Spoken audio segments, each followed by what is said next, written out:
At the heart of Expo 2020 Dubai, right next to Al Wasl Plaza, is the elegant pavilion of the United Arab Emirates.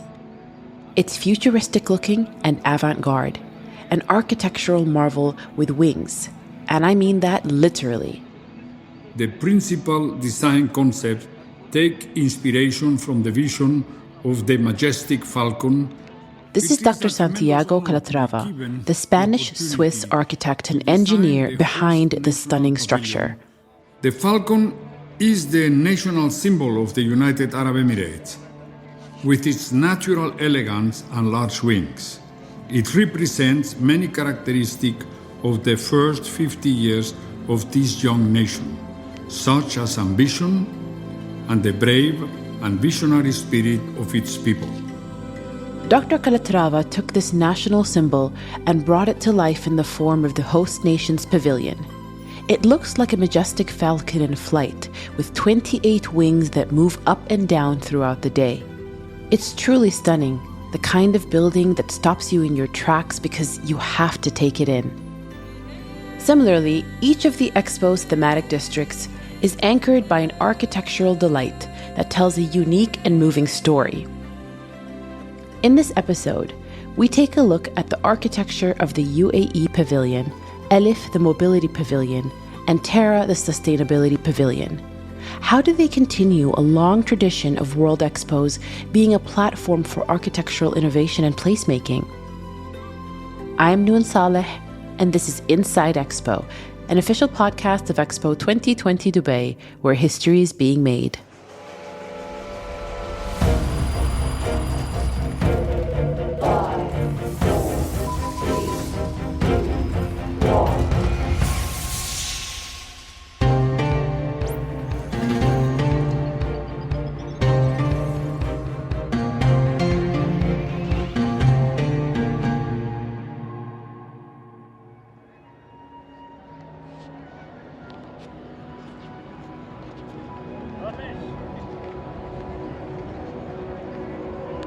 Covering nearly 15,000 square meters, the UAE Pavilion is the largest on site and stands out with its 28 massive wings. The pavilion spreads these wings during the day to reveal photovoltaic cells that harvest energy from the almost year-round sun of the Gulf region. When closed, these wings protect the cells from rain and sandstorms. If there is ever an example of form-serving content, this biomimetic design would be it. In the beginning, the idea of these wings, embracing and protecting and sheltering the pavilion was there. Also, the idea of working, looking at, from the actual architectural language, with a daring language, the language of the movement. Those wings open and close like the wings of a falcon, the feathers. All of that made in the Emirates. That's important. The steel was fabricated in the Emirates, the carbon fiber, all the fiberglass and all the cladding we have done, all done on site. To enter the pavilion, you descend a ramp that feels like a portal to another world.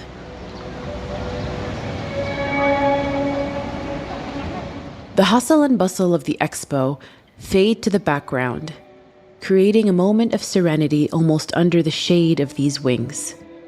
Now, when you go in and descend the ramp, then two worlds are coming together. The ramp is done in concrete. The bridge is also done in concrete to enter. But all these wings hanging over your head, they are done in carbon fiber. Now, you see, you have a contraposition. By contraposition, Dr. Calatrava is referring to the contrast of traditional building materials like concrete with modern materials like carbon fiber. And this contraposition, I tell you, the people, even if they don't understand it, they can feel it. At the end of the ramp is a courtyard with pools of water on each side and a thin stream running down the middle. This is the falaj, a traditional irrigation system used in the Gulf region.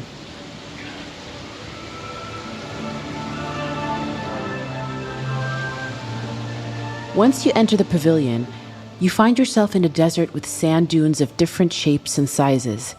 Each sand dune corresponds to a different region of the UAE, And yet they all come together under one roof in this pavilion. So here is the crossroad. The people of UAE, they started from the desert to the sea. They traveled to China, India, Asia, Africa and Europe. All these objects are the trade between each other. As you navigate the pavilion, you see images and footage from the UAE's past, present, and future. In one corner, you'll find a picture of the late Sheikh Zayed bin Sultan al Nahyan, the country's founder, projected on a sand dune. In another, videos showcase snippets of vibrant daily life in the country. It all stands as a testament to the host nation's growth, diversity, and ability to achieve the impossible.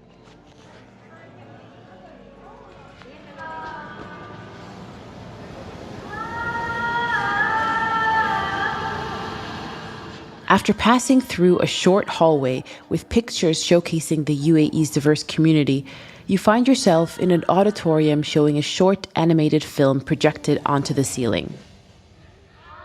This film, like the ones that played in UAE pavilions at previous World Expos, tells the story of the country over the past 50 years.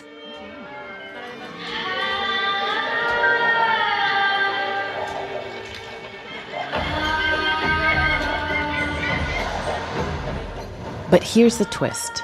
As the film plays, the entire auditorium rises like an elevator to the main floor of the pavilion. It feels like you're jumping into the world of the film.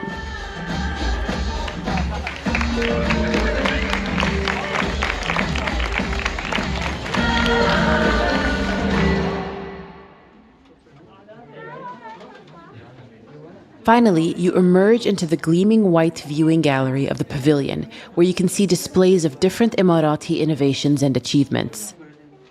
At the apex of the ceiling is an oculus skylight in the form of the Expo 2020 logo. There are no beams in sight. Everything feels like it's floating in the air, almost like a falcon in flight. Something that people need to be sensible is to an architectural concept called architectural promenade.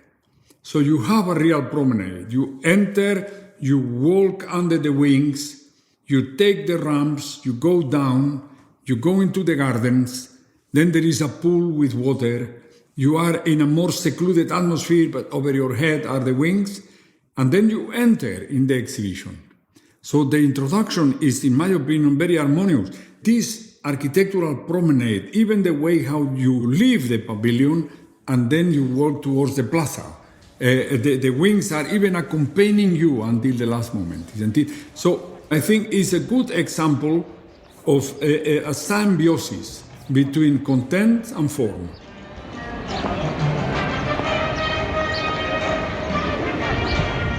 From the UAE pavilion, we go to the thematic pavilions of Expo 2020 Dubai. Specifically, Terra, the sustainability pavilion, and Alif, the mobility pavilion. Now, you might be wondering, what happened to Mission Possible, the opportunity pavilion? Don't worry, we're dedicating a 2-part series to the architecture and visitor experience of Mission Possible, and it's actually coming up next on Inside Expo. But there's also a common thread connecting Terra and Alif. They both were the result of a design competition launched shortly after Dubai won the bid to host the Expo. Here's Marjan Faraidouni, Chief Experience Officer at Expo 2020 Dubai, to tell us more about this competition and how it was run. We developed design briefs for a global competition that was going to be launched in July 2015. And what was in those design briefs was very clear.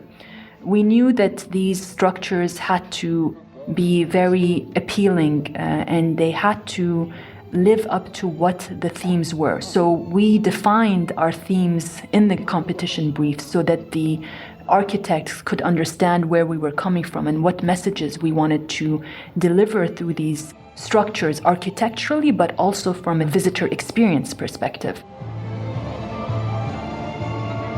We really pushed these design firms to think boldly and out of the box, just like this whole expo is all about. So we gave them room to dream, but we also had the responsibility to make sure that whatever they wanted to put on the table was doable.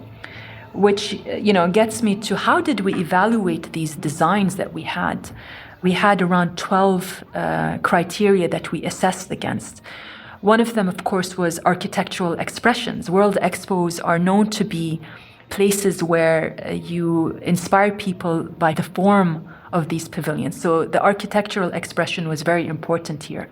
But also function was important. Were these structures able to welcome as much visitors that they can on a daily basis? How the design expressed the theme from a visitor experience and an architectural perspective was very important. Integrated design was important, meaning did the design integrate the structure and the experience? In addition, these architects had to consider legacy usage into their design, meaning not only how it will operate and exist during Expo's 6-month run, but also how it will transition into District 2020, the Expo's legacy site. And so after a long and thorough assessment process, the Expo 2020 Dubai Hire Committee chose 2 winning designs. The first was for Terra, the sustainability pavilion, designed by Grimshaw Architects. And really, their design proposed something quite revolutionary, especially for the region. We thought, well, why can't we demonstrate that you really can do a building that's completely self-sustaining? Not just good or very good, but, quite incredible and kind of shifting the paradigm, if you like. This is Andrew Wally, chairman of Grimshaw Architects. And so we thought, well, can we, generate all our own power, make all our own cooling, generate all of our own water, deal with all the waste. So if you wanted to, you could almost unplug it and it could just exist on its own. So that was a very ambitious goal we set ourselves. And the boldness of the design and the intent of really having it be the definition of sustainability was what made it a winning design. To start with, when you are told that you're going to create a self-sufficient building from an energy perspective and a water perspective, you have no choice but to go, oh, this is interesting, and there's something there. Terra makes quite the first impression on a visitor through its striking rooftop, which you can see even while waiting in line to enter the Expo. This rooftop is one of Terra's primary sustainability features. We thought, well, how do we collect the energy and keep the whole site, cool? And we were kind of inspired by a gaff tree. You have these beautiful trees in the desert with incredible deep tap roots finding water. And so over the whole building, we designed this canopy. And so it's covered with thousands of square meters of photovoltaics, which are those solar panels that generate electricity. When we did our calculations, we found that, all those photovoltaics still didn't give us enough power to be completely self-sustaining. And so we came up with this idea. Actually, they were kind of inspired by these wonderful dragon trees from Yemen, but they're almost like sunflowers. So we thought, well, let's create these structures in the landscape that shade the landscape as well. And like a sunflower, they could kind of follow the sun throughout the day. And so during the daytime, we actually pump power back into the grid and share it with the rest of the Expo site. During the nighttime, we then pull that power back in again. So at the end of the day, our total power usage is 0.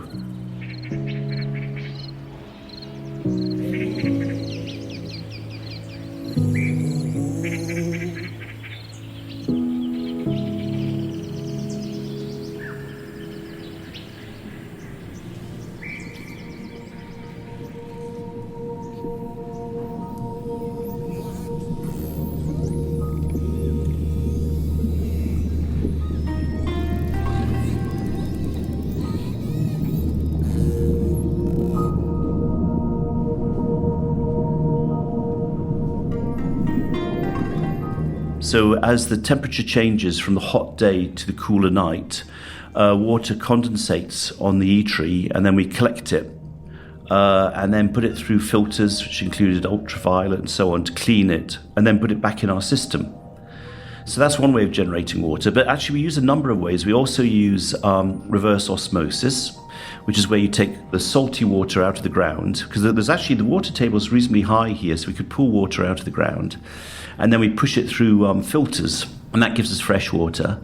And then you get left with a byproduct, which is a very saline water, and then that goes into evaporative kind of areas, which you'll see, and we then collect the salts and use the salts.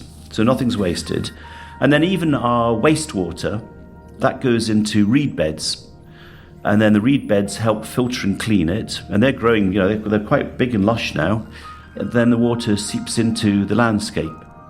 It really represented sustainability from an architectural building perspective, but also an experience perspective. And one of the things about the submission of Terra is that there was a great family of people who were involved in delivering it from the Grimshaw perspective. So they had a very compelling advisory group that supported in pushing the envelopes of what this experience could be from a building architectural perspective, but also from a visitor experience and an exhibition perspective. And that, I think, goes back to what this expo is all about. It's about connecting with each other. So we did that in that whole journey of designing for the building and the experience. It took us 1.5 years to get to the final product before we actually went into detailed design of the exhibition.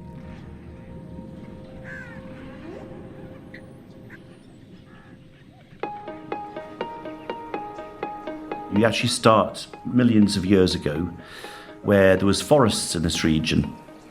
As you make your way down, you then come through different animals as the region changed, and then you find the Bedouins and how they lived in this climate, using resource very carefully, until you finally come to present day as you come into the courtyard.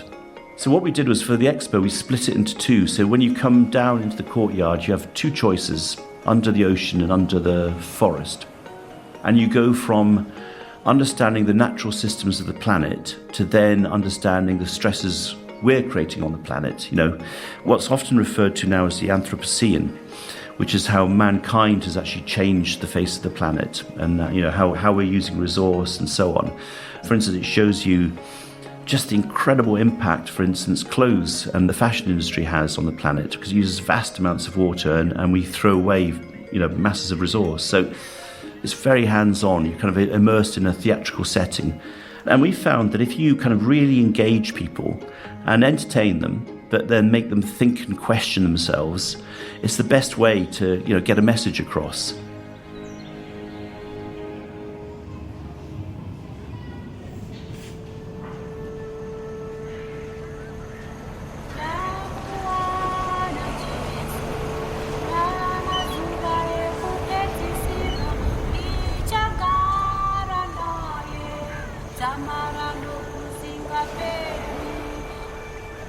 As we worked up the design, we actually made a big change on the building.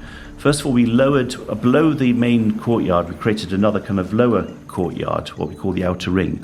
And that's so in the permanent condition, in the summer, when it's very hot, you can still circulate between the different exhibition halls. And really, as we did that, I kind of had this thought, wouldn't it be wonderful to find some almost like inner sanctum, some hidden gem right at the core of the building, and to kind of find the reservoir of water that the building collects.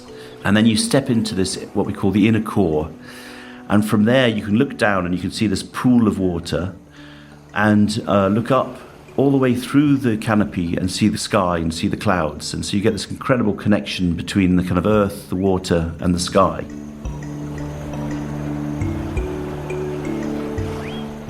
I always feel that with architecture, it's really important to reconnect with nature and to connect people back to nature. And we wanted the landscape to be a big part of the story. So the gardens are really important, but then we thought, well, let's take the garden up over the building. And so a lot of research was done, going out to the desert, finding seeds, propagating those seeds. And you probably know, plants here are quite resilient. They can sit dormant until the rain comes, and then they just explode and flourish. So we wanted to see if we could use indigenous plants from the region. And I think, when you look at things that are designed and inspired by nature, they ultimately have also a kind of inherent beauty and elegance to them as well.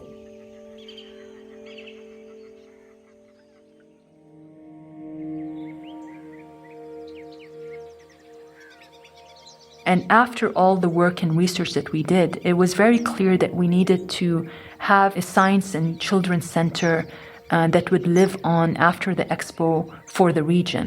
And hence, when we